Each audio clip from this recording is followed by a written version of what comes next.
이렇게 하고. 다행이다, 다행이야. 자, 23번. 먼저 그림 가 나는요 물질 X, Y, Z의 두 물질을 이용하여 만든 광섬유의 코어에 단색광 A를 입사각 세타 제로로 입사시킨 모습을 나타낸 것이다. 가 그림은 이렇게 X가 코어고요. 그다음에 나 그림은 누가 코어야? 주세요. Z가 코어고 클레딩이 전부 Y인 상황입니다. 네. 그다음에 이렇게 공기로부터 이렇게 법선, 이렇게 법선. 단색광 A가 이렇게, 단색광 A가 이렇게. 세타 제로가 이만큼이죠? 네. 여기가 세타 제로, 여기가 세타 제로. 그리고 없죠? 됐죠? 자, 이렇게 나타낸 것이다. 그 다음 세타 1은 x와 y 사이의 임계각이고 여기다 밑줄. 세타 1을 보니까요. 공기에서 이렇게 입사를 했어. 그랬을 때 이 각도가 세타 1이래. 이게 뭐라는 거야? 임계각, 즉 굴절각이 몇 도인가? x, y에 접선을 그려서 굴절되는 이 각이 그렇지 90도인가? 됐죠? 예스. 그 다음에 굴절률은 Z가 X보다 크다 라고 되어 있으니 일단 이 가의 상황에서 X로 Y로 들어가는 이 각도가 90도가 됐다 라는 말은 곧 전반사를 시작한다는 소리지. 그러니까 X와 Y의 굴절률을 따지면 누가 더 커요? X. X가 훨씬 더 클 거야. 그런데 문제에서 뭐래? Z의 굴절률이 더 크네요. 훨씬 더 크대. Y의 굴절률 그대로고요. 그럼 어떤 일이 발생할까? 이걸 물어보는 거야. 자, 그런데 우리가 굴절률의 차이가 크면, 자, 굴절률의 차이가 크면 어떤 일이 발생한다라고 했냐면, 예를 들어서 얘가 요만큼, 요만큼, 얘가 요만큼, 요만큼. 즉 굴절률의 차이가 크면요, 원경로를 훨씬 더 많이 벗어난다라고 했어. 예스. 그 말이 무슨? 같은 각도로 얘네들을 입사한다면 요 각도는 여기니까 입사가 같은 각도로 얘네들을 입사를 시키면요 여기랑 여기에서 중에 원 경로 즉 이만큼의 경로를 더 많이 벗어나는 쪽이 누구라는 거야? 얘라는 거야. 그러면 얘는 지금 미랑 매질에서 소환 매질로 가기 때문에 이렇게 굴절 각도가 커지는 거 이해하시겠죠? 네. 요만큼을 집어넣었을 때 얘가 요만큼 굴절을 했다면 요만큼 똑같은 양을 집어넣었을 때 얘는 뭐 한다는 거야? 이 굴절 각보다 훨씬 더 크다는 거야. 즉 더 커서 이렇게 90도를 만족시킬 수도 있고 혹은 전반세를 할 수도 있다 이 소리야. 예스. 그러니까 즉 이 원경로를 굉장히 많이 벗어난다 이 소리예요. 그러니까요 결국 같은 각도로 입사시킨 얘를 갖다가 보면 여기에서 굴절하는 정도도 얘보다 어때? 커요. 훨씬 더 크겠죠. 네. 얘가 이렇게 가다가 결국에는 얘를 만나서 점점 속력이 깎일 거 아니야. 네. 그러니까 이 Z 쪽으로 가는 이 각도도 사실은 얘보다 훨씬 더 클 거예요. 이해돼? 그런 다음 물어보는 게 어디서부터 할까? D급부터 할까요? 나에서 Z와 Y의 경계면에서 전반사한다 라고 물었어. Z와 Y의 경계면에서 전반사를 하네. 네. 얘가 입사한 각도가요. 사실은 입사각. 여기에서 입사각은 법선으로부터의 각도니까 여기잖아. 그지? 이 각도로 얘는 굴절을 할 수 있었어. 네. 90도만큼을. 근데 이 각도는 얘는 어때요? 훨씬 더 크잖아. 그렇죠? 그지? 얘가 굴절률이 훨씬 더 큰데 사실은 임계 각도 얘는 훨씬 줄었을 거야. 그러니까 무슨 말이냐면 얘가 이만큼으로 굴절을 했다면 그러니까 굴절각을 90도로 만족시켰다면요 얘 같은 경우에는 굴절률 차이가 훨씬 더 크기 때문에 사실상 임계각이 더 적은 각도로도 충분히 굴절할 수 있을 거라고. 네. 그럼 이미 임계각을 훨씬 더 넘어서는 각도로 입사를 했잖아. 그러니까 전반사를 해야 돼. 하겠죠. 그 다음 기억. 가에서 A를 즉 이것보다 훨씬 더 크게 이렇게 입사시키면 얘는 굴절을 어떻게 해? 요만큼으로 입사시키면 얘는 요만큼으로 더 각도가 이렇게 늘어나겠죠. 네. 그죠? 그랬을 때 x와 y의 경계면에서 전반사 하냐 물었잖아. 네. 전반사 할 수 있는 이 각도는 얼마야? 요만큼이었지. 네. 그러면 이 각도에서 얘는 전반사를 해 못해? 네. 못하는 거야. 그렇지. 그래서 기억은 맞고요. 그다음 마지막 니은이 중요한데 나에서 z와 y 사이의 임계각은 세타 1보다 크냐라고 물었어. 아까 세타 1이 요만큼의 임계각으로 90도를 만족시킬 수 있는 각도였어. 네. 근데 얘가 전반사 할 수 있는 이 각도는 사실 이 임계각보다 훨씬 더 어떻다? 더 작아도 충분히 가능하다. 네. 라는 거였다면 물어보는 게 여기잖아요. 여기. 네. 여기는 세타 1보다 훨씬 어때요? 설탕 원이 Z1, 세타 1. 그쪽. 아, 세타 1 이쪽이군요. 아, 그래요. 얘가 세타 1이었군. 얘가 세타 1이죠? 네. 얘가 세타 1이니까 세타 1은 더 작다라고 보는 게 맞습니다. 여기가 뭐 임계각이라고 한다면 세타 1은 더 작다라고 볼 수 있겠죠. 그 다음 대망의 25번.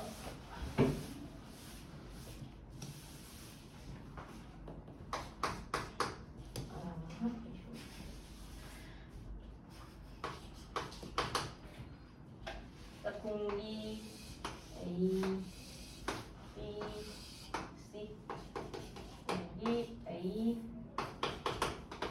B, C. 경로를 보니까 곡선에서 이렇게 입사한 얘가 굴절을 했고 또 굴절을 해서 이렇게 또 굴절을 했네. 자, 이 경로를 만족시키려면요 점점 어떤 매질로 들어가야 될까? 자, 처음 입사각 어디야? 여기지. 입사각보다 처음 공기와 A에서 굴절각은 뭐였어요? 작아졌어요. 그러면 가다가 빠진 거야. 느려졌지. 이렇게 가는 거야. 가다가 또 빠진 거야. 느려졌지. 이렇게 가는 거야.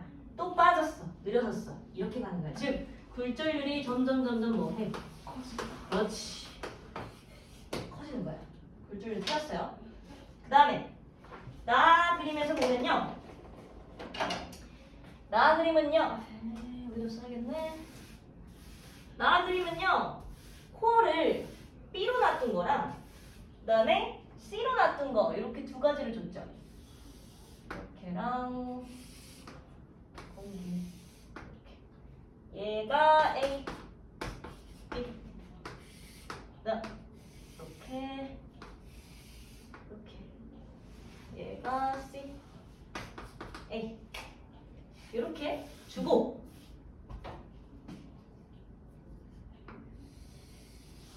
그 다음 문제를 쭉 읽어보니까 광섬유의 X가 각각 입사각 I1, I2로 입사하여 진행하는 모습을 나타낸 것이다.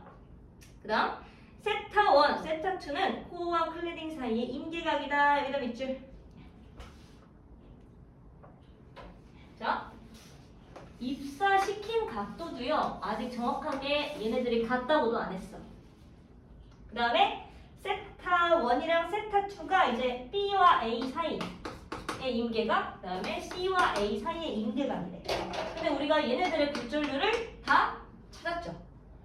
A는 굴절률이 가장 작고 B가 그 다음, C가 그 다음이야. 결국 굴절률 차이가 훨씬 더 큰 쪽은 어디야?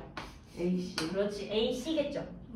그럼 임계각은 누가 더 클까요? B, A. B, A. 그렇죠. 왜냐면 아까도 이거 했듯이 그러니까 굴절률 차이가 훨씬 더 크다라는 말은 적은 입사 각도로 충분히 굴절을 많이 시킨다 이 소리니까.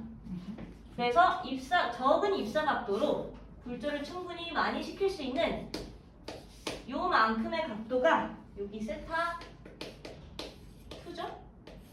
세타 2가 세타 1보다 훨씬 더 클 거다 이 소리예요. 됐나요? 작은 거 아니에요? 이제 틀어질까?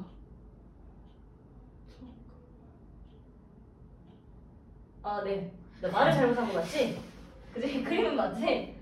네, 말을 잘못했네요. 세타2가 입사각이 훨씬 더 작을 수 있는 거예요. 네. 네. 아우. 세 피곤하시죠? 번째라던가? 정신 하나도 없네. 됐죠? 그 다음에, 그러면 니은이 풀리네요. 그죠? 세타2랑 세타1 중에 누가 더 크냐라고 물었는데, 세타2는 훨씬 더 작은 입사각으로도 충분히 굴절시키니까 세타2가 훨씬 더 작은 거죠. 네.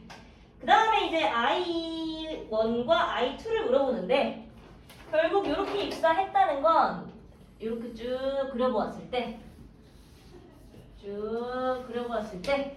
I가 어떨 거냐 이렇게 보는 거잖아요.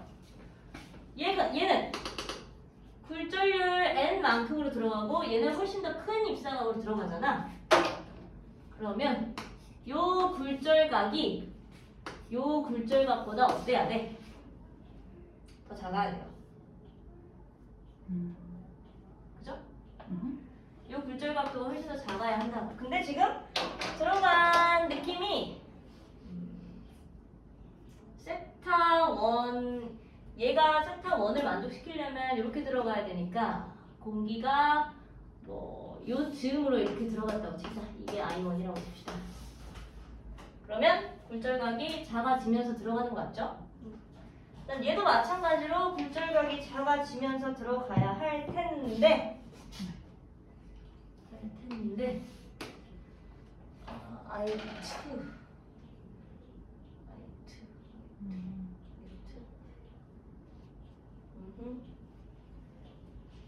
얘가 어차피 세타2니까요.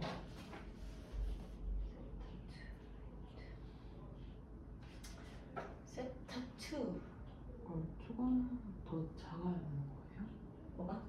C에 있는 조개물이 더 작아야 되는 거예요? 얘 그 굴절각도가? 네. 같은 입사각이라면 그래요. 같은 입사각이라면 그런데 그러네. 이건 지금 같은 입사각이 아니네. 아니면 모르고. 굴절각도가 이 정도다라고 하면 입사각이 같지 않지 않아요? 맞아요. 입사각이 같지 않아요. 같지 않은데 얘가 지금 굴절각도가 세타2 때문에 네. 얘보다는 살짝 어때? 크지? 그러니까 이거를 살짝 더 사실적으로 표현을 하면 얘는 세타2의 각도 때문에요. 더 이렇게 요만큼의 굴절 각도를 갖게 돼요. 그러니까 여기가 뭐 A쪽이라고 한다면 요만큼의 굴절 각도를 갖게 되는 거야. 그지? 굴절 각도가 사실 왼쪽보다 훨씬 더 커버리는 거잖아. 네. 근데 굴절각은 얘랑 공기에서 C로 들어가는 게 훨씬 더 많이 꺾여야 되기 때문에 결국 얘는 어때? I2가 훨씬 더 큰 거야. 어려운 문제입니다. 어려운 문제고 심지어 그림도 얘랑 비슷하게 나오지도 않았어요. 그러니까 완전히 순전히 그냥 글로만 푸는 문제였어 사실. 코어랑 클레딩이 이렇게 있다. 그다음에 뭐 그림이 이렇다. 다 안 맞죠? 그죠? 그러니까 이런 문제는 수능에 출제할 수 없습니다. 왜요? 최대한 정답에 가깝게 그림을 내요. 최대한 정답에 가깝게 내기 때문에 눈으로 언뜻 봐서 I2가 훨씬 더 커 보인다? 그러면 찍으면 돼. 진짜로. 찍으면 돼요. 그래서 25번까지 해서 경건사 마무리합시다. 이번에 느낀 건데 요것도 저희 수학학원에서 그런 거 하는 거 있거든요. 저희 이거? 반에서 또? 순우리말로 선생님 한번 설명해. 그게 갑자기 선생님이 딱 나오신 거예요. 야 그거 너네 순우리말로 야구 경기 중계하는 거 들어봤냐? 그런 게 있어? 그래 선생님이 그렇게 알려줬다고? 네, 근데 막 그거 들려주셨는데 막 코치를 가르치는 사람, 코치 막 가르치는 사람 이러니까 순우리말로 하니까? 투수 던지는 자 그렇게 했는데 웃긴 거 많이 했다. 근데 문제는 수학학원에서는 영어가 없어서 설명을 못해요. 그치? 영어로 쓰면 돼. 2차 함수 하려고 하는데 그니까. 그냥 처음부터 막 그냥 하자. 근데 이번에 딱 보니까 과학도 똑같은 과학. 네, 비슷해요. 229쪽. 수학을 왜 배우는지 알아? 왜요? 과학하려고 배우는 거야. 과학은 수학 뉴턴이 만든 게 뭐게? 네? 뉴턴이 만든 수학 법칙? F 프라임. 그렇지, 미분. 어. 뉴턴이 물리하고 싶어서 만든 거예요. F 프라임, F 프라임은 뉴턴이고 다른 거 하나 있었는데 맞아요. 델타. 라 뭐 있는데? 라. 왜? 어쨌든 그 사람이 델타 어쩌고 맞아. 저쩌고 만든. 플러스 아닌데? 자, 아. 229. 아 플러스 그 포켓몬 아니에요? 아니에요. 맞아요. 229쪽 1번부터 10번까지. 7번이요. 7번 문제. 자, 이거는요, 자연학화하는 공을 두 개의 다른 카메라로 같은 시간 간격으로 연속 촬영을 했대. 근데 서로 다르게 촬영된 이유를 설명할 수 있는 것은? 이라고 했잖아. 근데 이 그 카메라가 찍는 게 이제 빛이잖아요. 그러니까 빛이 모인 지점을 우리가 딱 점 찍어서 이제 뭔가 하나로 표현해 주는 거잖아. 근데 왼쪽 그림 같은 경우에는 상당히 선명하고요. 네. 오른쪽 그림 같은 경우에는 약간 퍼졌죠. 네. 약간 퍼진 이유는 빛이라고 하는 파동이 살짝 휘어졌기 때문이야. 즉 회절 때문에 약간 번졌다라고 생각하면 돼요. 그래서 카메라의 성능이 좋아지려면 이 회절된 파동들을 갖다가 싹 다 모아줄 수 있는 그런 걸 갖다가 만들면 가장 선명하게 보이겠죠. 그다음 혹시 또 제가 지하기. 저기 전반사 쪽에서 질문 있었니? 243페이지. 243. It's okay. 1번부터 10번 중에 괜찮을 것 다 됐어요? 같아요. 오케이. 그러면 우리는 저기 251페이지로 넘어갑시다. 전자기파. 가끔씩 느끼는 순간 왜 과학자들은 어. 남자 과학자들은 특히 어. 가운데 머리가 다 비어 있고 이상해요. 그만큼 스트레스를 많이 받은 거지. 아니 무슨 고대 시대부터 똑같아요. 소크라테스도 그렇고 할머니의 유전자가 있는 건가? 새로운 발상이다. 그러니까 다들 힘들었던 거야. 다들 힘들었던 거지.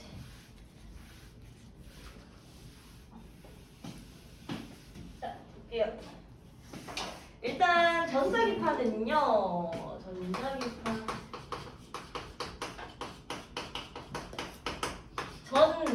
이 전기야, 전기. 그다음에 자기. 전기랑 자기가 서로 영향을 주면 파동이 생기는 거예요. 그래서 이게 전자기파인데, 그냥 간단하게 여기 있는 사람들만 좀 이야기를 해주자면, 여기 지금 가운데 있는 맥스웰 아저씨 있죠? 맥스웰 아저씨는 들어봤니? 혹시? 아니. 안 들어봤죠?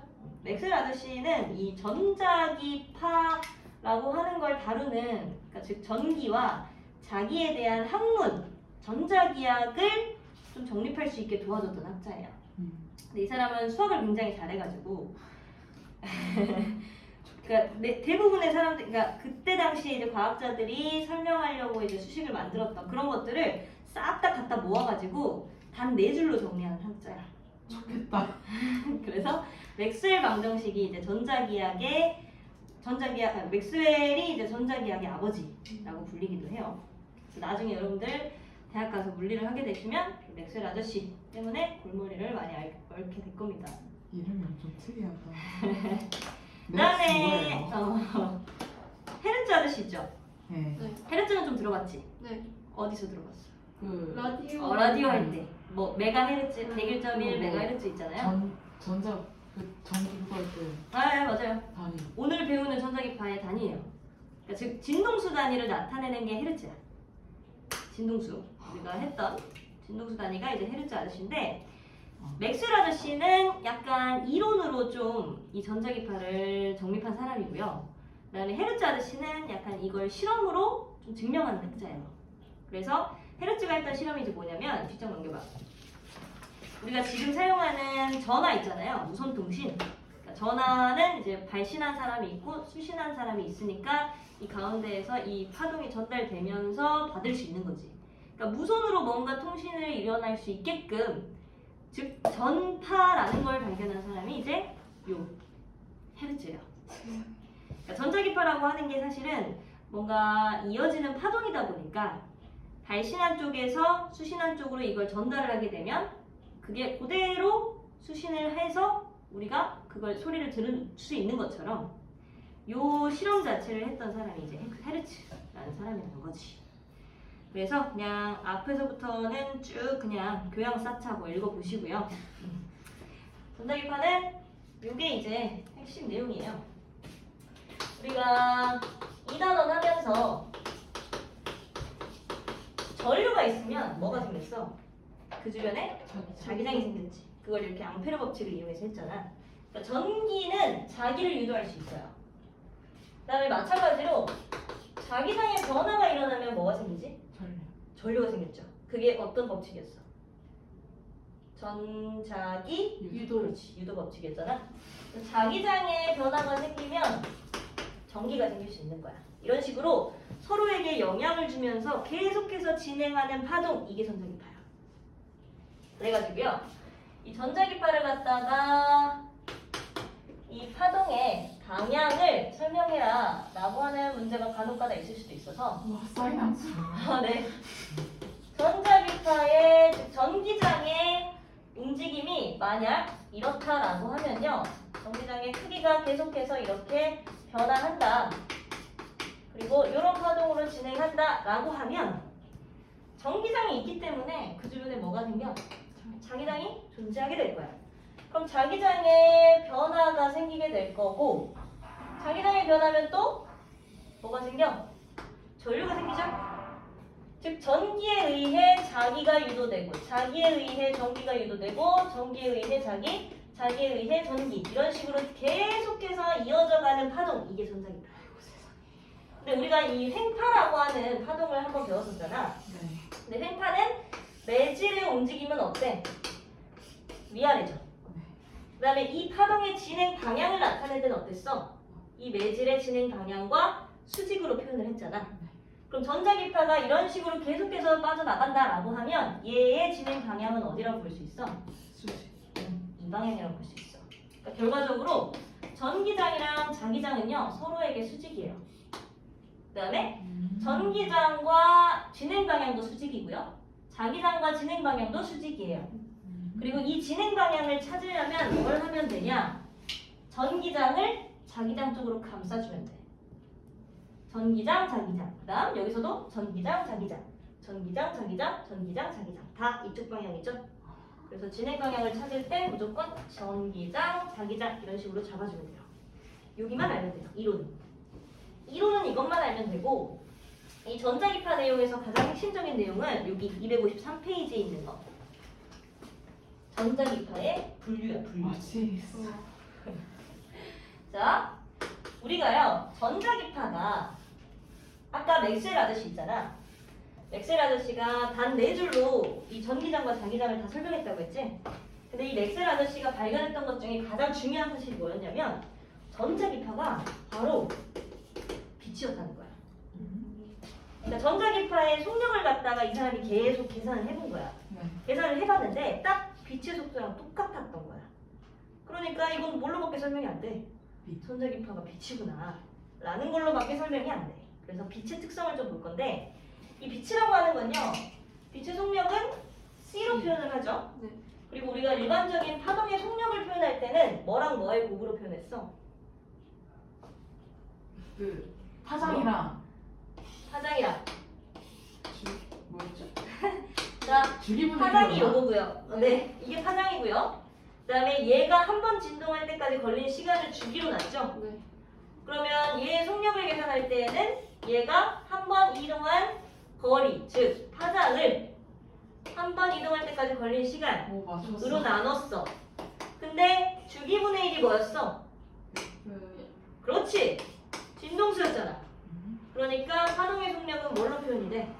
파장과 진동수. 그래서 빛의 속력은요, 파장과 진동수의 곱으로 표현돼요. 그래서 빛이라고 하는 것들은 항상 속력이 다 일정합니다. 우리가 배우는 모든 종류의 전자기파들은 항상 빛의 속력으로 똑같아요. 그런데 다만 뭐가 바뀌는 거냐면 파장과 진동수는 계속해서 바뀌는 거야. 어떤 식으로?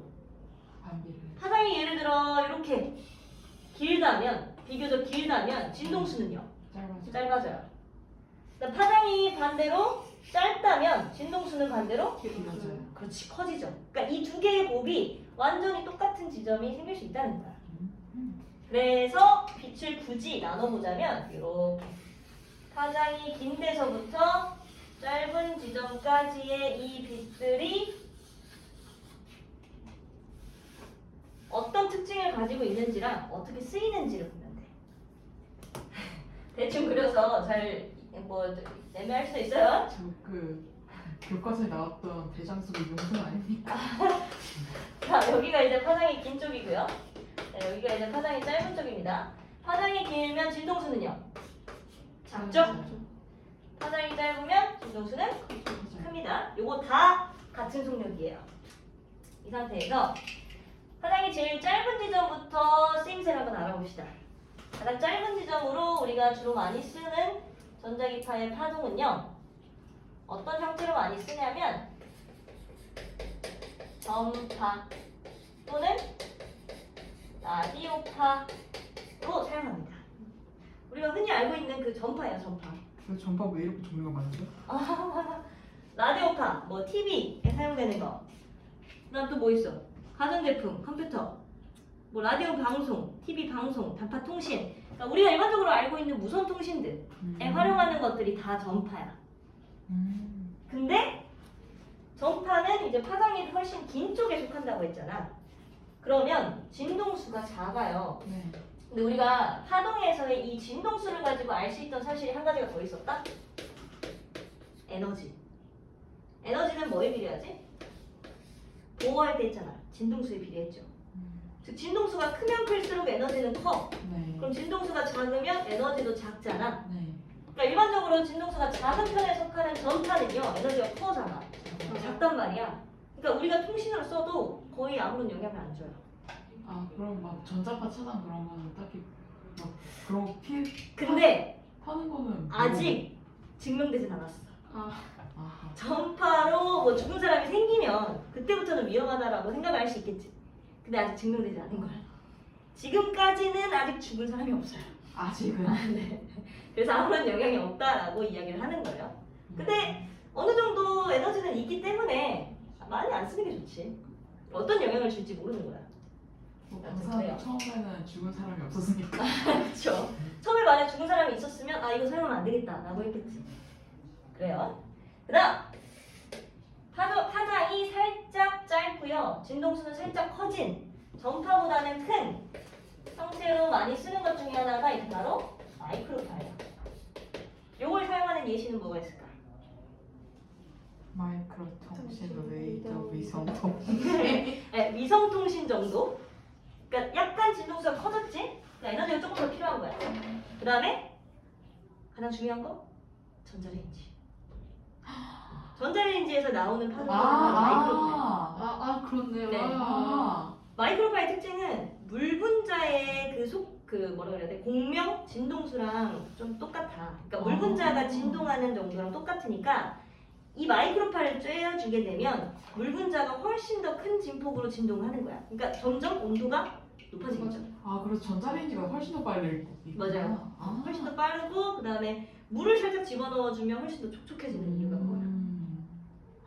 그리고 살짝 마르죠. 네. 물이 이렇게 왔다 갔다 하니까. 그래서 이게 마이크로파로 주로 사용하는 게 전자레인지다라는 거 꼭 기억하시고요. 그다음 파장이 조금 더 짧고요. 진동수가 훨씬 조금 커진 그런 느낌으로다가 많이 사용하는 게 바로 적외선이에요. 적외선, 가시광선, 그다음 적외선 한꺼번에 할게요. 적외선에는 언제 써? 저기서 그 UV 레지. UV. 약간 그죠? 뭐 그렇게도 쓰고요. 물리치료할 때 많이 안 써봤니? 물리치료 해봤지? 그지? 물리치료 하면 약간 빨간색 레이더 나오잖아. 그다음에 혹은 그 리모컨. 리모컨에 나오는 빨간색 빛 있죠. 그런 느낌으로 많이 쓰는 게 이제 적외선이고, 그다음에 체온계. 사람이 복사하는 열 에너지의 형태가 적외선의 형태야. 그러니까 그 적외선을 검출해서 몇 도인지를 확인하는 거야. 그런 느낌으로 많이 씁니다. 그 다음에 가시광선은요. 볼 수 있는 광선이야. 그러니까 즉 우리 눈에 보이는 광선들이 다 가시광선이야. 대표적으로 누가 있어? 빨주, 노초, 파란, 보가 있죠. 가시광선은 빨주노초, 파란, 보만 가시광선 계열이야. 근데 아까 적외선 할 때 빨간빛이 나온다고 했잖아. 네. 사실은 적외선은 우리 눈에 보이지 않아요. 아, 그러니까 보이게끔 빨간색빛 계열을 살짝 추가한 것 뿐이야. 그리고 빨간색으로부터 살짝 벗어났다라고 해서 얘가 적외선이야. 아, 적외선. 그럼 자외선. 자외선은요? 그렇지. 보라색. 보라색을 살짝 벗어났다라고 해서 자외선이야. 자외선은 언제 쓰니? 살균. 살균 할 때. 그리고 막을 때. 태양에서 많이 뭐 마블?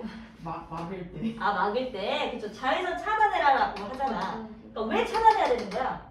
여기서부터는 화장이 너무 그렇지. 에너지가 큰 거야. 그러니까 여기서부터는 에너지가 크다 보니까 우리 몸을 살짝 변화를 줄 수 있는 거야. 그래서 막 그렇잖아. 기미 같은 거 많이 생기고 피부가 다 뭐 이상해지고 그러잖아.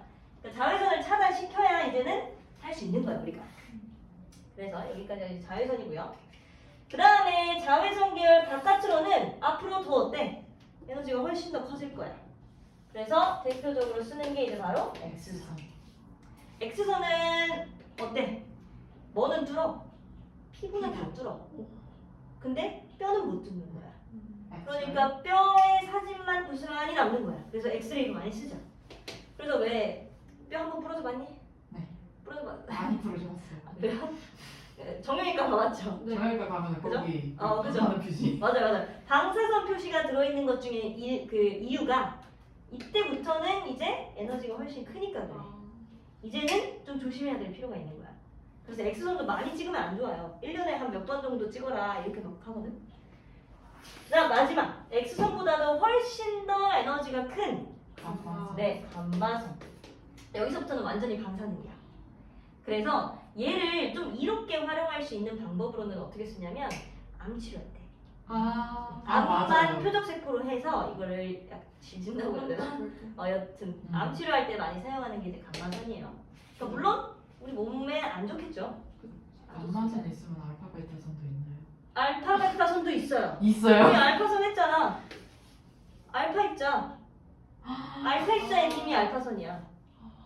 베타선은 뭐야? 전자빔이야. 요건 뭐예요? 헬륨 원자핵이죠. 그죠? 그럼 베타선은요? 전자예요. 전자빔. 네, 그래요. 여튼 다 있습니다. 다 있어. 다 있는데 내가 모를 뿐이야. 다 알기는 어렵잖아요. 우리가 얼마나 공부를 해야 알파, 베타, 감마, 델타 다 알 수 있을까 싶은 거지. 뭐 여튼 그래서 전자기파의 특징 같은 것들 여기다가 이렇게 다 적어놨으니까 뒤에 한번 쭉 읽어보시면 돼요. 감마선까지 쭉 읽어보시면 됩니다. 여기까지가 전자기파인데 어떡하지? 바로 끝내버릴까요? 끝내고 일찍 갈래? 끝내고 일찍 갑시다. 여기 255페이지 단서할게요. 255페이지.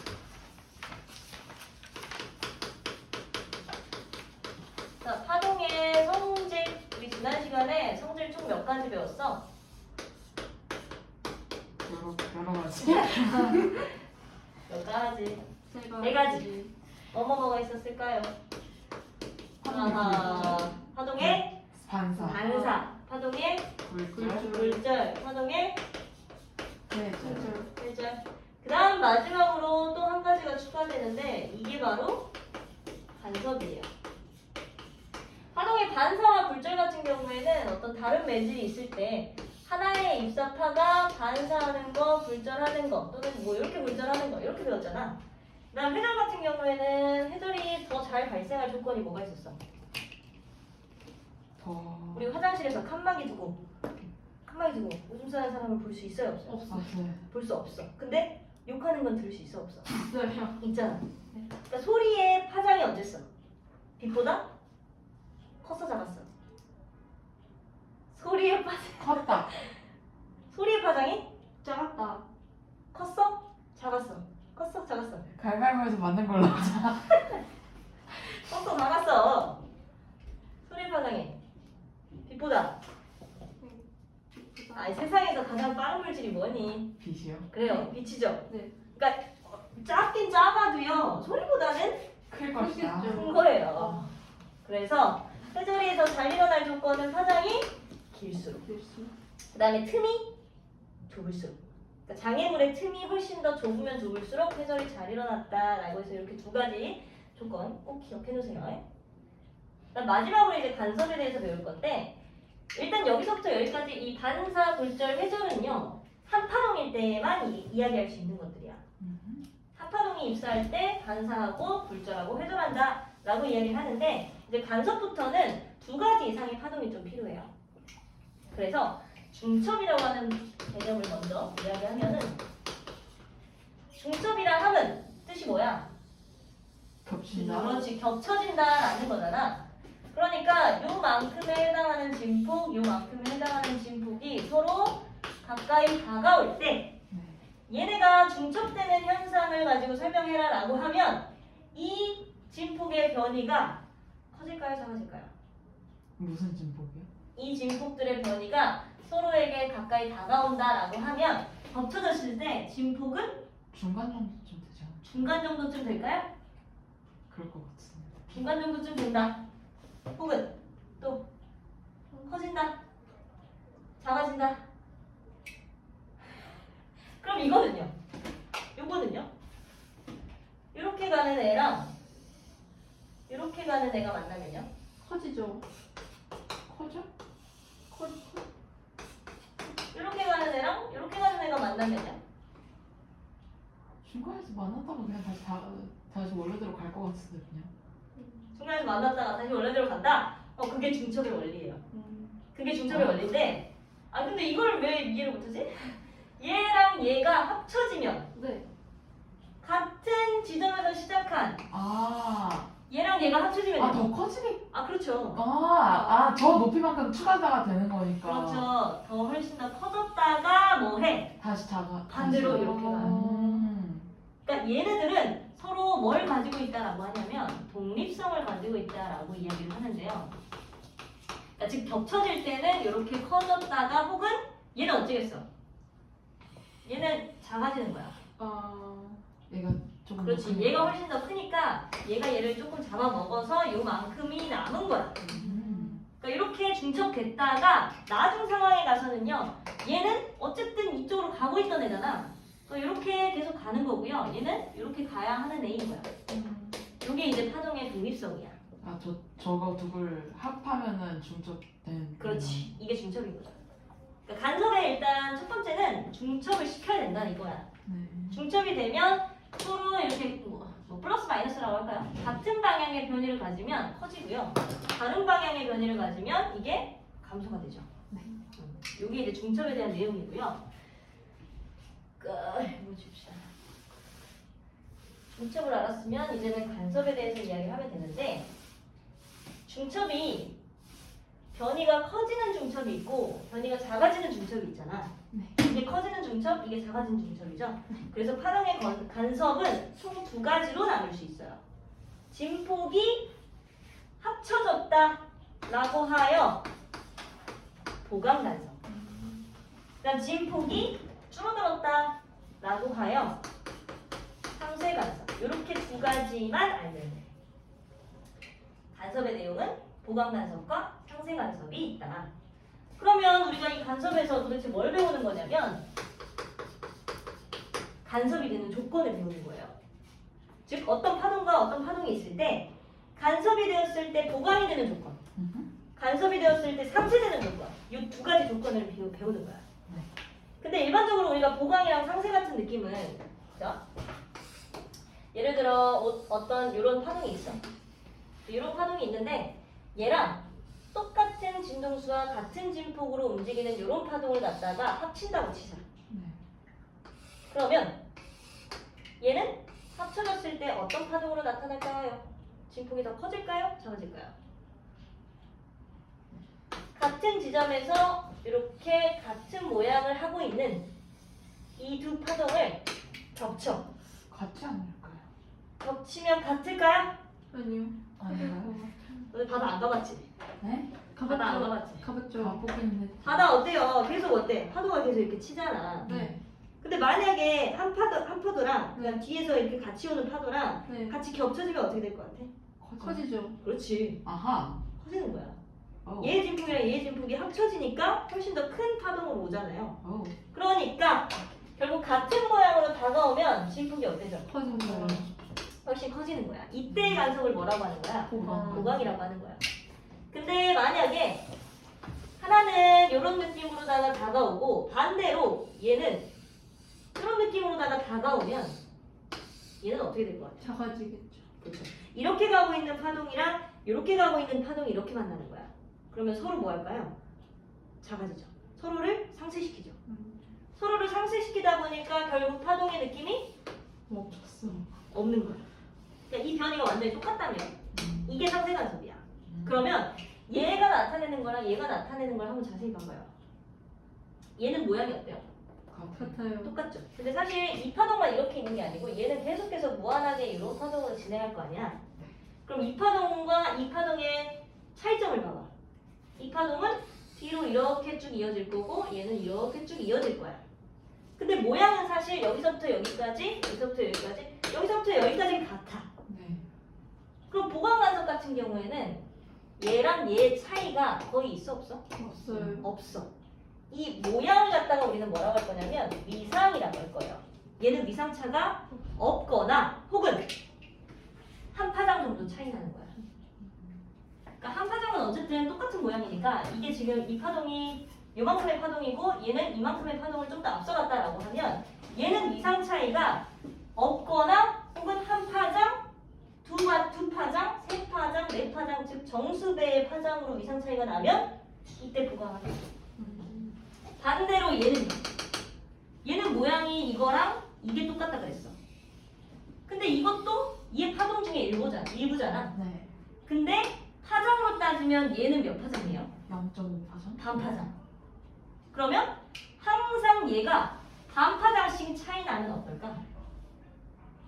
반파장씩 차이 나면 얘가 가진 파장을 잡아먹고 얘가 가진 진폭을 잡아먹고 네. 즉 반파장의 차이가 계속 나면 뭐 하는 거야? 상쇄하는 거야. 그러니까 얘는 위상차가 얼마 정도 나면 상쇄한다라고 볼 수 있어? 반파장 혹은 1.5. 그렇지 2분의 1파장 2분의 3파장 2분의 5파장 이런 식으로 반파장의 홀수배 아. 혹은 반파장의 짝수가 짝수배가 날 때 보강하는 거예요. 그래서 정리할게요. 보강 간섭의 조건은요. 이제 위상 차이를 갖다가 앞으로 어떤 기호로 쓸 거냐면 델타라고 하는 기호로 쓸 거야. 이 위상 차이가 아까 0파장, 1파장, 2파장 이런 식으로 정수배로 났잖아. 그러니까 파장의 정수배로 위상 차이가 나면 이때 얘는 뭐 한다라고 볼 수 있는 거야? 보강한다라고 보는 거야. 즉 어떤 지점에서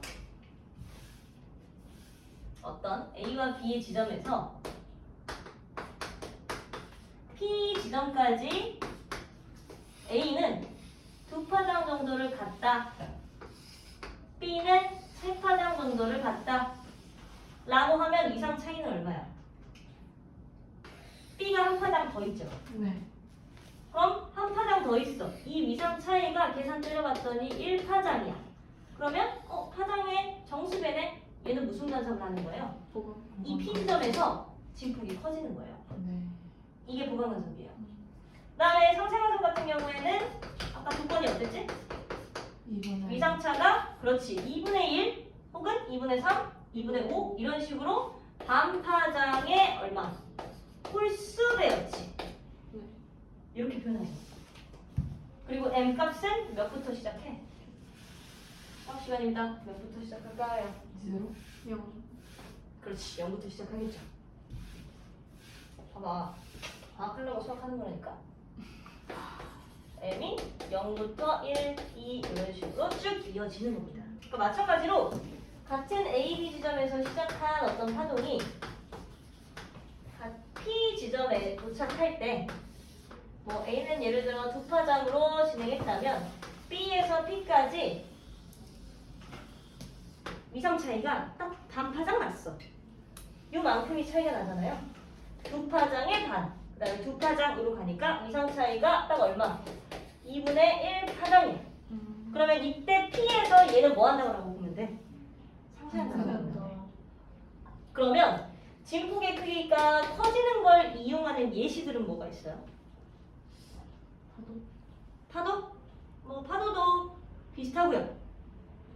요걸 갖다가 좀 소리로 확장을 하면 어때? 모든 지점에서 소리가 엄청 커. 공연장. 공연장은 보강 간섭되게끔 설계되어 있어요. 그래서 뭐 연극장이라든지 공연장 같은 데에서 조금만 소리를 내도 어때? 엄청 크게 들리잖아. 네. 그래서 보강 간섭을 활용하는 예시들에는 뭐 공연장 이런 것들이 있고요. 반대로 상쇄 간섭을 써야 되는 경우는 광음. 그렇지 방음, 아. 방음벽 혹은 노이즈 캔슬링. 그렇지. 노이즈 캔슬링은 밖에서 들어오는 소리를 일부러 반파장 정도 뒤로 빼거나 앞으로 당겨요. 그러니까 그 소리랑 완전히 겹쳐져서 하나도 안 들리는 거야.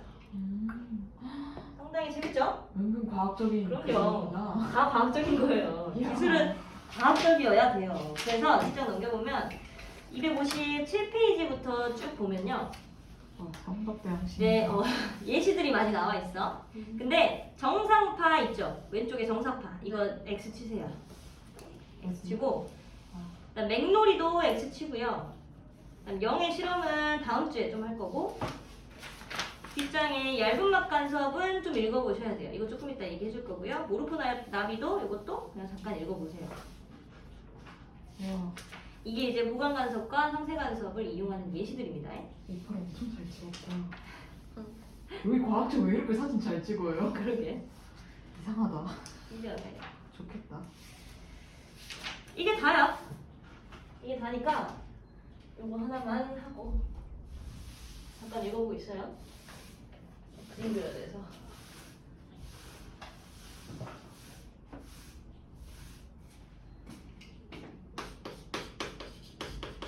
이거 얘 한 번에 엄청 비싸는데. 그러니까 딱히 비싸 보여. 어. BT 나잖아. 뭐가? 이거 모르포나비 있잖아요. 이거 얘 이런 애 말고 비싼 거 같다고? 아니 비쌀 것 같은 게 아니라 얘 비싸요. 비싸죠? 그- 저걸 팔까? 아 저거 팔긴 해요. 왜? 아, 그 그래? 곤충 수집판 있잖아요. 그런 사람들한테 인기 엄청 많아가지고 대박이다. 이런 애도 있고 아니면은 그 조명마다 색깔이 바뀌는 애가 있거든요. 보석 중에서 아 진짜? 막 약간 태양빛에서는 초록색인데 밤에 가면 그거 어두운 그냥 이런 차가운 빛에서는 빨간색 보석이 되는 거예요. 진짜? 그런 보석이 비쌀만하다. 그거 진짜 비싸네요. 쌀만해. 그게 더 색 차이가 확연할수록 더 비싸지고 그런데요. 근데 그런 거 설계해서 하나 만들면 금방 싸질 텐데. 어차피 원래는 똑같은 거 아니야. 그치? 만들지 못해서 파는 거죠. 하나 만들어봐. 배웠으니까. 세상에. 자, 이제 중요한 건요. 256페이지의 맨 아래 물결파 여기다가 별 붙여놓으세요. 문제는 요 내용으로 많이 나옵니다. 이게 뭐죠?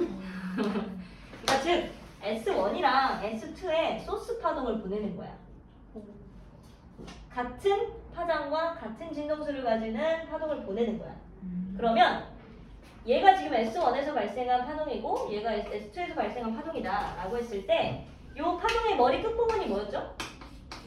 마루였죠. 파동의 가장 아랫부분은요?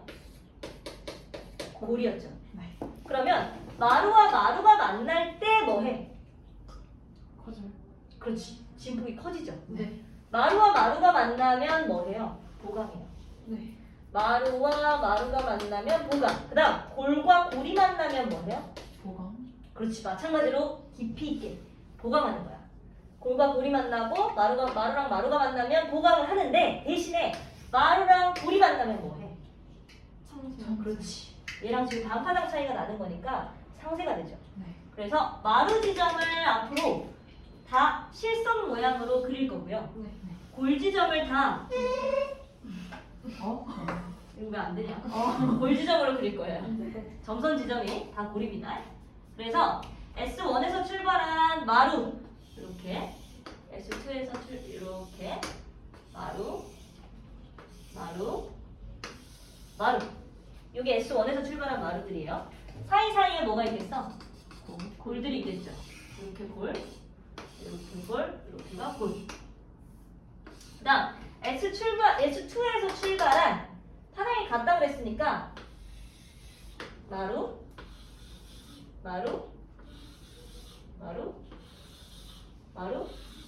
이런 식으로 쭉 파동이 물결파가 간섭할 거다. 그러면 실선과 실선이 만나는 지점, 즉 마루랑 마루가 만나면 뭐가 된다? 보강이 된다 그랬죠. 그러니까 이 실선과 실선이 만나는 지점에서 전부 보강을 하는 거야. 보강. 근데 이걸 갖다가 하나만 딱 집어서 해보자. 여기랑 여기만 갖다가 딱 집어서 해보자면요.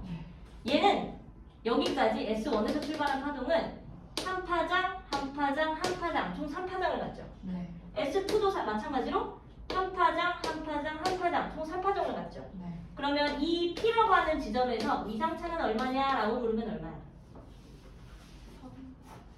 3파장, 한 파장, 얘도 한 파장. 위상 차이가 있어 없어? 없어요. 없죠. 위상 차이가 없으니까 위상차가 0이네. 그럼 P 지점에서 뭐 해? 보강. 이렇게 찾는 거예요.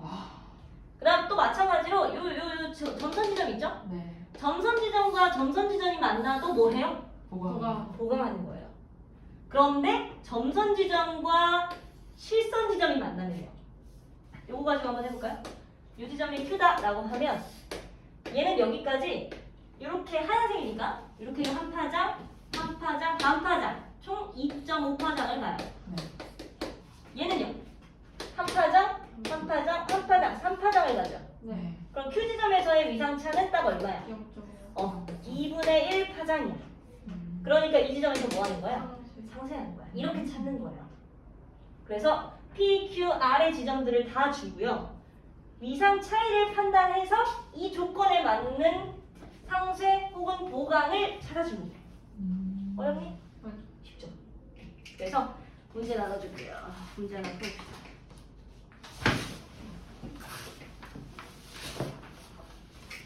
몇 번 볼 거냐면 13번. 자, PQR 중 1번. 경로차가 반파장에 홀수배인 곳 밑줄 쳐놓고 반파장에 홀수배 무슨 간섭이야? 그렇지. 상쇄 간섭하는 곳. 찾아봐. 어디야? R이요? 그렇지. R밖에 없죠. 네. 지금 P는 실선, Q는 점선. R은 실선, 점선이죠. 네. 그러니까 R만 상쇄죠. 몇 그 다음 보강 간섭하는 곳은 PQ. P랑 Q야. 어. 근데 중요한 게 있잖아. 어. 보강 간섭을 하면 어쨌든 진폭이 커진다 그랬어. 네. 그 다음에 보강 간섭을 하면 진폭이 이렇게 커지고 이렇게 커지기도 하는 거잖아. 네. 그럼 보강 간섭을 하면 물결파를 가지고 볼 때 더 밝게 보일까? 아니요.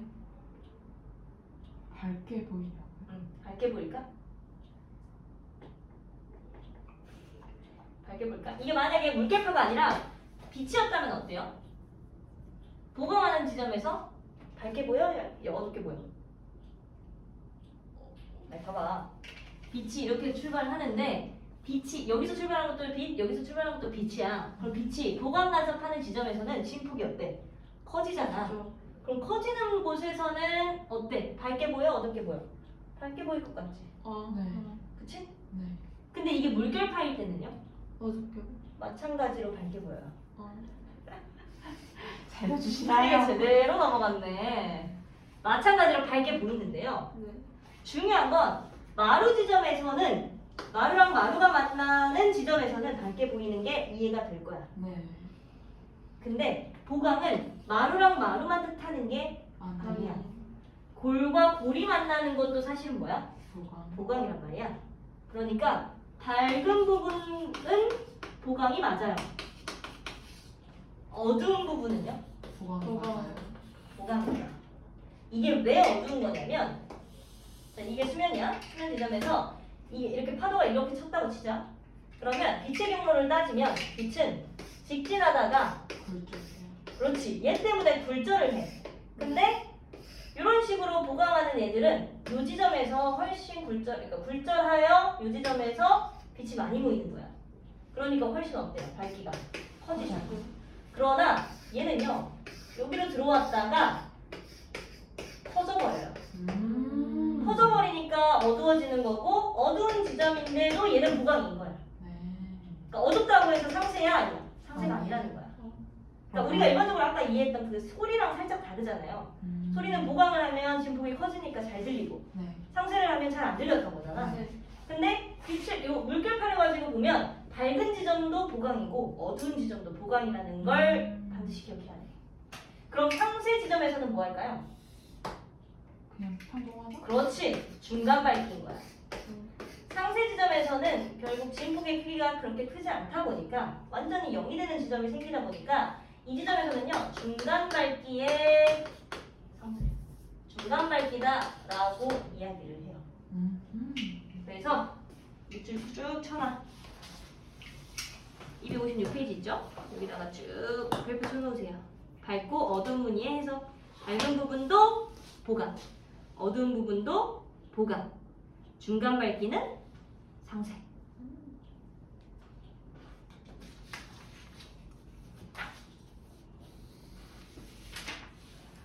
그다음 마지막으로 문제를 하나만 더 풀어볼 건데요. 뒷장 넘겨서 4페이지에 16번 문제가 이제 아까 했던 소리 문제예요. 16번 보면 아직 밑줄 치고 있어? 잘생겨. 16번 한번 봐봐. 16번을 보면 이제 한 변의 길이가 L인 정삼각형의 두 꼭지점에 A, B를 놨고요. 하장이 10m이면서 세기와 진동수 위상이 같은 소리가 발생한다. 네. 그 다음에 점 PQ는 삼각형의 꼭지점 C에서 떨어진 거리가 같은 지점이고 그 다음 PQ와 두 스피커 A, B 사이를 잇는 성분 A, B는 평행하다 라고 돼 있어요. 이에 대한 설명으로 옳은 것은 자 A랑 B랑 지금 C랑 정삼각형이잖아. 네. 그럼 결국 A에서 C까지의 거리, B에서 C까지의 거리가 어때? 같아요. 같아요. 그러면 결과적으로 A에서 같은 파동이 출발하고 B에서 같은 파동이 출발하면 C에서는 이상차가 나 안 나? 안 나요? 안 나는 거야. 같은 거리에 같은 파동을 보냈잖아요. 네. 그러니까 C에서는 위상차가 0이야. 즉 무슨 간섭을 해? 보강만 보강 간섭을 하는 거예요. 이렇게 A, B, C. 그다음에 여기가 P, 여기가 Q. C 지점에서 위상 차이는 나지 않으므로 여기서 보강을 했어. 우리는 여기가 보강 지점이라는 걸 한번 찾았네. 그럼 여기서 잘 들리겠죠? 네. 네. 그 다음에 기억을 풀었네. C에서는 보강 간섭한다. 맞고요. 그 다음에 니은 P에서 소리가 작게 들렸다면, 즉 P에서 무슨 간섭을 했다면, 상세 간섭을 그렇지 했다면. 상세 간섭을 했다면, P에서 상세 간섭을 했다면 물어보는 게 뭐야? Q에서는 큰 소리가 나네. P까지의 거리 AB를 가지고 P까지의 거리를 봤을 때 이 거리에 의한 위상 차이가 상세 간섭이 낮다라는 건 위상 차이가 얼마 났다는 걸까? 2분의 1. 그렇지. 구체적으로 심지어 2분의 1이라는 것도 찾을 수 있어요. 왜냐면 여기가 0이었잖아요. 네. 그러니까 여기가 2분의 1, 더 가면 2분의 3, 더 가면 2분의 5 이런 거잖아. 네. 그러면 이 지점에서 상세를 했다라고 하면 Q 지점에서는 뭐 해? 상상한다. 그렇지. 똑같이 상세하는 거야. 여기서부터 여기까지 델타가 2분의 1, 여기서부터 또 2분의 3 상세, 2분의 5 상세 이런 식으로 가는 거예요. 그 다음 C, 디귿. C에서 P 쪽으로 이동하면서 소리를 들었을 때 P에서 처음으로 소리가 작게 들렸대. 여기서 처음으로 작게 들렸대. 즉 여기가 상세 지점이네. 네. P가 상세 지점이면 P에서 두 스피커 사이 경로 차는 얼마냐? 우리 방금 위상차 얼마라는 거 찾았어요? P 지점에서 2분의 1 파장이라는 거 찾았죠? 네. 그리고 하나의 여기서 출발한 파장이 얼마라는 것도 알아? 10m라는 걸 줬어. 네. 그러니까 위상차는 얼마? 알죠? 5m. 할 수 있겠죠? 그 다음에 17번이 이제 얇은 맛 간섭인데요. 얇은 맛 간섭은 뭐냐면 비눗방울에서 주로 볼 수 있는 간섭이야. 그러니까 비눗방울을 우리가 어린이들이 비눗방울 이렇게 딱 던지고 나서 우리가 이 비눗방울 보면 어때? 색깔이? 하얘. 그렇지. 빨주 하얘요. 하얀 지점에 뭐 빨주노초 파남보가 계속 이렇게 지어져 있죠. 네. 근데 그 빨주노초 파남보가 그 보이는 지점이 계속해서 바뀌잖아. 네. 그치? 요거는 간섭이 일어났다라고 볼 수 있어. 오. 어떻게 일어난 거냐면 그러니까 비눗방울이 완전 얇습니다. 그냥 약간 과장해서 적은 거예요. 비눗방울이 처음 지점을 통과할 때와 통과해서 반사할 때의 이 빛의 경로와 일부가 투과해서 다시 반사하러 갈 때의 이 경로에 있어서 차이가 나나? 차이가 나는 거야. 그러면 여기를 왔다 갔다 하는 즉 경로차는 ED만큼이 나잖아요. 이 ED만큼이 만약 보강 간섭을 만족한다면 그 빛은 훨씬 더 밝게 보이는 거야. 상세 간섭을 만족한다면 그 빛은 훨씬 적게 보이는 거야. 이런 식으로 빨주노초 파남보가 계속해서 간섭하는 지점이 바뀌는 거야. 네. 이 얇은 망으로 인해서. 그래서 무지갯빛을 나는 거예요. 음. 안경도 마찬가지야. 안경을 쓰고 있는 너를 볼 때는 어때? 약간 색깔이 이게 지금 좋은 안경 쓰고 있네. 원래 같으면 어때요? 막 반사돼서 막 무지갯빛 나오고 그러잖아. 그런 안경들 있잖아요. 네. 근데 지금 승현이 같은 안경 같은 경우에는 무지개가 거의 안 보이죠. 그래서 이 간섭을 해결한 경우야. 오. 그래서 이걸 무반사 코팅이라고 해요. 오. 이 간섭 지점을 약간 해결해서 잘 보이게끔. 지금 살짝 보이긴 하는데 형광등 비칠 때 살짝 보이네요. 네. 요거를 아예 코팅 시켜버린 거야. 음. 그래서 간섭을 이용한 예시인 거야. 그 다음에 세상에. 17번 문제를 보면 이제 요거는 이제 기억은 그냥 해줄게요. 중력에 의해 비누막이 아래로 갈수록 두꺼워진다. 요거는 맞는 내용입니다. 중력에 의해서 아래막이 두꺼워지고요. 결국 이 두께가 계속해서 차이가 나기 때문에 색깔이 자꾸 바뀌어 보이는 거야. 그 다음에 니은 비누막에서 보강간섭하여 나타나는 빛의 색깔은 막의 두께에 따라 달라진다. 맞죠? 경로 차이에 따라 각각 보강하는 거, 상생하는 거 다 다르잖아요. 그 다음에 디귿 비누막에 단색광을 비추면 밝고 어두운 무늬가 나타난다. 밝고 어두운 무늬 계속해서 나타나죠. 간섭을 계속 하니까. 그래서 이런 식으로 풀어주시면 됩니다. 여기 있는 이 우반사 코팅이 바로 그거죠. 요 완전 극단적이긴 하네요. 이게 뭐예요? 뭐지 이게? 그 다음에 여기 6번 문제 있잖아. 맨 첫 번째 문제. 네. 여기에 홀로그램 이거 하나만 설명하고 끝내자. 네. 홀로그램은 뭔지 알아? 네. 아바타 봤죠? 네. 홀로그램이 뭐야? 그빛 이렇게 해가지고 그 3D 로 나와가지고. 그렇지. 난 과거에 너야. 약간 그 막 그런 거 있잖아. 첨단 뭐 뮤비 보면 시계 이렇게 하고 여기에 뭐 이렇게 어. 떠지는 거 있잖아. 혹은 뭐 아바타에서 그랬잖아. 여기서 뭐 누가 여기 있네 어쩌네 하면서 사람 이렇게 네. 돌려가면서 봤잖아요. 그게 네. 홀로그램이야. 아 순간적으로 홀로그램 그걸로 지금 홀로그램 스티커 있잖아요. 그러니까 그 옆으로 이렇게 돌리면 해가지고 보이는. 입체질.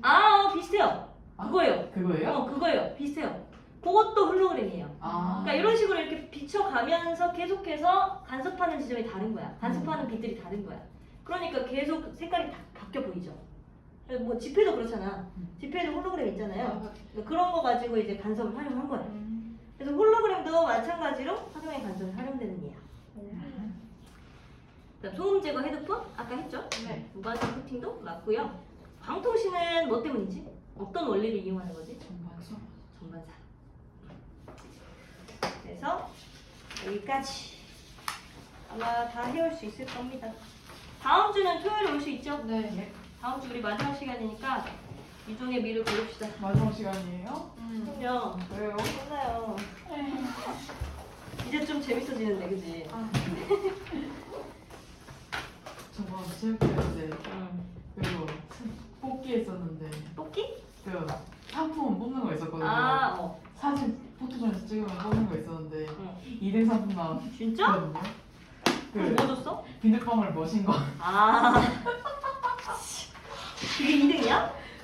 1등은? 1등이 가방이고 가방이고 2등이 비눗방울 머신 거. 가방은 무슨 가방? 그냥 끄고 왔던데요. 그 약간 낼 수 있는. 상당히 경제적이네. 그래서 그거 하나 가지고 1학년들 사이에서 인싸됐어요. 진짜? 비눗방울 날리면서? 잘했어. 16구였나 32구였나 해가지고 엄청 다다다다 말렸거든요. 그렇군요. 학교에서 네. 선생님은 그런 거 안 했어? 저희는 그냥 상금만 줘가지고. 아이고 상금만 학교가 줬어? 재미가 없네. 상금이 낫지. 아 저희는 이미 상금은 그거 따로 있고 학교끼리. 아 그래. 학교끼리. 그거는 학교 따로 개인으로 개인으로? 사진 찍어가지고 받는 거예요. 재밌겠다. 나도 학교 다니고 싶다. 네? 너는 모르겠지요? 한 그럼 번 얼마나 더 재밌는데요는지 학력 한 번 더 뿌르세요. 얼마나 풀어야 될지 몰라. 얼른 가. 안녕히 네, 계세요. 고생했어요. 이참에 한 번 더 뿌려서 의대 전공하시는 것도. 아, 내가 1등을 하지 않은데. 안녕.